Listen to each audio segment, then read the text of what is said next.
विधेयक न वाचता विरोध करणाऱ्यांनी आधी ते वाचावं। मुख्यमंत्री फडणवीसांचा मविया नेत्यांवर निशाणा। संविधानाला न मानणाऱ्या शक्तीविरोधात कारवाईसाठी हे विधेयक असल्याचंही भाष्य। एक देवाभाऊ आहे, त्यांच्याकडे सर्व काही आहे, तरीही फोडाफोडी करतात। नाशिकमधील पदाधिकारी उमेदवार देवाभाऊ वाघमारेंच्या पक्षप्रवेशावेळी उद्धव ठाकरेंचा फडणवीसांना टोला।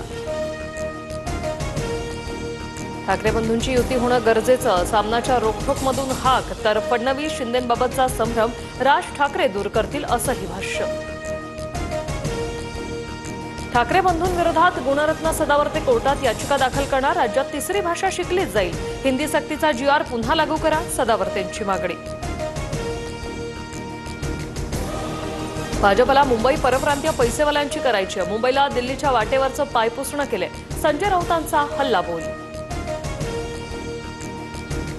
संजय राऊतांनी मुंबईकरांचा अपमान केला, बिनशर्त माफी मागावी। भाजप आमदार अतुल भातखळकरांसह राम कदमही संतापले। मुंबई महापालिकेत महायुतीचाच महापौर होणार, उत्तर मुंबईतून 38 नगरसेवक निवडून आणण्याचं लक्ष्य, मंत्री पियुष गोयल यांच्याकडून विश्वास व्यक्त। राज्यात 328 नवे मद्यविक्री परवाने दिले जाणार, विदेशी मद्य निर्मिती परवान्यांसाठी अजित पवारांच्या नेतृत्वाखाली समिती, तर कपोवेटेज मद्यनिर्मिती कंपनीच्या संचालकपदी जय पवार। मद्यविक्री परवाने देण्यासाठी नेमलेल्या समितीत अजित पवार नको, मंत्री असतानाही ते अनेक साखर कारखान्यांच्या संचालकपदी आहेत। सामाजिक कार्यकर्ता अंजली दमानी यांचा विरोध।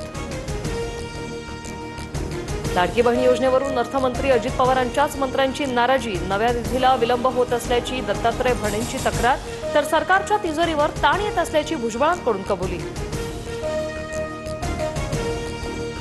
दत्तात्रय भणे माझे सहकारी, कुठल्या अपेक्षेने कुठल्या हेतूने ते निधीबाबत बोलले, मी त्यांना विचारतो। निधी रखडल्याच्या तक्रारीबाबत अजित पवारांची प्रतिक्रिया। योजनेमुळे राज्याच्या तिजोरीवर आर्थिक ताण आहेच, मात्र लाडक्या बहिणींसाठी सरकार सहन करायला तयार, अमृता फडणवीसांचं भाष्य। संभाजी ब्रिगेडचे प्रदेशाध्यक्ष प्रवीण गायकवाडांना अक्कलकोटमध्ये काळं फासलं, पुरोगामी विचारांचे कार्यकर्ते असुरक्षित, भाजपच्याच कार्यकर्त्यांकडून माझ्या हत्येचा कट होता, गायकवाडांचा आरोप। विम्बल्डन टेनिस स्पर्धेच्या पुरुष एकेरीचा आज अंतिम सामना, कार्लोस अल्काराज आणि जेनिक सिनरमध्ये जेतेपदासाठी लढत, रात्री 8:30 सामना रंगणार।